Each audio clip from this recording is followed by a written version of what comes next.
At the beginning of the movie, Miami police officers are racing after detectives Mike Lowry and Marcus Burnett as they race through the city's streets. When they reach the hospital, they immediately rush inside to find the room where Megan, Marcus's daughter, just gave birth to a boy. Marcus is informed that the boy is named after him by his wife Teresa and Megan's fiancé Reggie, who are both there, holding his grandson with pride.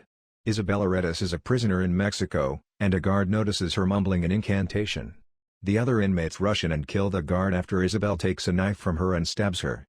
When additional guards take Isabel outside, her son Armando helps her eliminate all the other guards.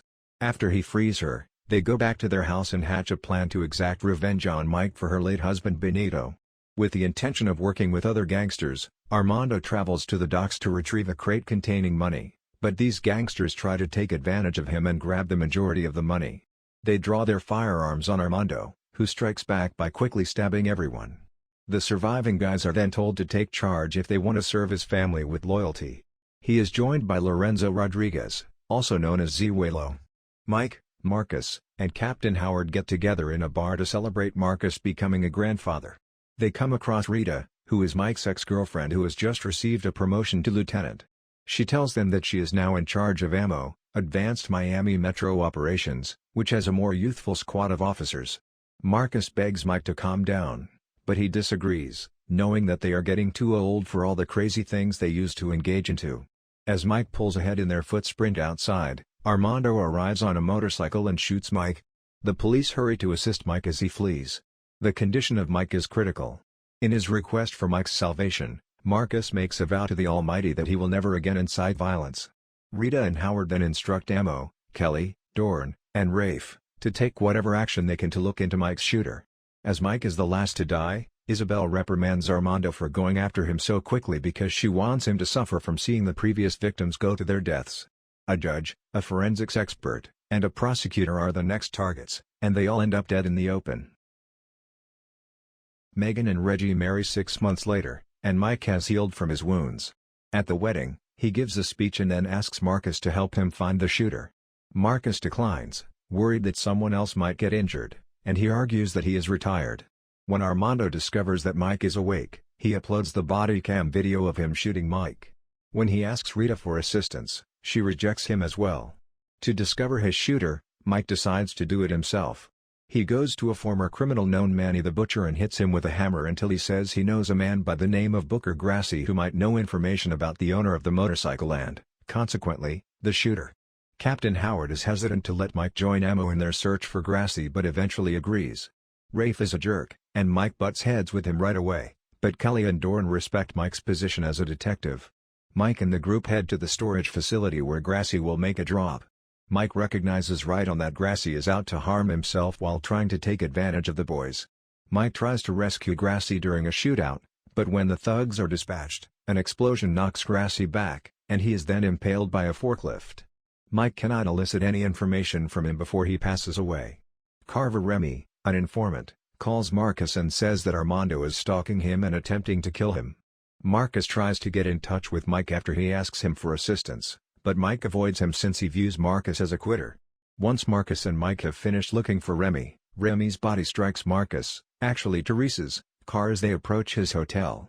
Mike rushes into the hotel and battles Armando. He succeeds in removing his mask, but is startled when he sees Armando's face. He succeeds in escaping. Later, Mike shows up at a game with Howard, and the two become close as Howard shows Mike his sincere concern and care. Howard is shot in the throat as they are walking away. Zihuelo and Armando are behind it, but as Mike is aware that he is in full view, he drags Howard away and hides behind a vehicle, preventing Armando from getting a clear shot. Despite Mike's efforts, Howard passes away. After his funeral, Marcus makes a formal decision to work with Mike to find the gunman. Mike and Marcus set out in search of their shooter's information from dodgy broker Picante Jenkins. They go into Jenkins' motel room, where he is so high he can hardly think. Marcus tries to connect with him personally, but he just receives a strong blow in return. Marcus quickly summons Amo, and they quickly tase Jenkins to the ground. They identify Zihuelo after receiving Jenkins' files and decide to find him next. Zihuelo is discovered when the squad enters a club. The team has to battle his goons after failing to apprehend him since he tries to flee. Mike and Marcus board a motorcycle with a sidecar, with Marcus being forced to betray his commitment to God and use a machine pistol to fend off the approaching criminals. As Zuelo tries to climb a helicopter ladder, they ride into the streets to follow him. Along with Mike, Mike takes off and climbs the ladder. To better aim for Mike, Armando fires Zuelo away. Prior to Mike letting go and falling into the sea, he says, "Hasta el fuego." Based on what Armando mentioned, Mike directs Dorn to search through the files at headquarters. Isabel is responsible for this, Mike realizes. Before they teamed up, he was deeply undercover in the Aretas cartel and had a connection with Isabel before he had to put her in jail and arrange for her husband's murder, he reveals to Marcus. They came up with the absurd term hasta el fuego, which was meant to imply together till the flame burns out. She also had a strong interest in witchcraft, earning her the moniker La Bruja. Since all of the victims were involved in the same lawsuit against the Aretas family, Mike comes to the conclusion that Armando is his son and that she has been training him for vengeance. Isabel approaches Mike and sets up their meeting in Mexico City after she realizes he is telling the truth. The team heads to Mexico for the showdown, with Isabel ordering Mike to meet them in an old palace. They engage in a firefight against Isabel's mercenaries, with the ammo officers proving their skills with guns, as well as physically in Dorn's case. Marcus then shoots down a sniper chopper, causing it to come crashing down to the building and starting a fire. Mike decides not to attack Armando. Instead, he chooses to confront him personally and admit his parentage. Isabel confirms that it is true when he asks whether it is.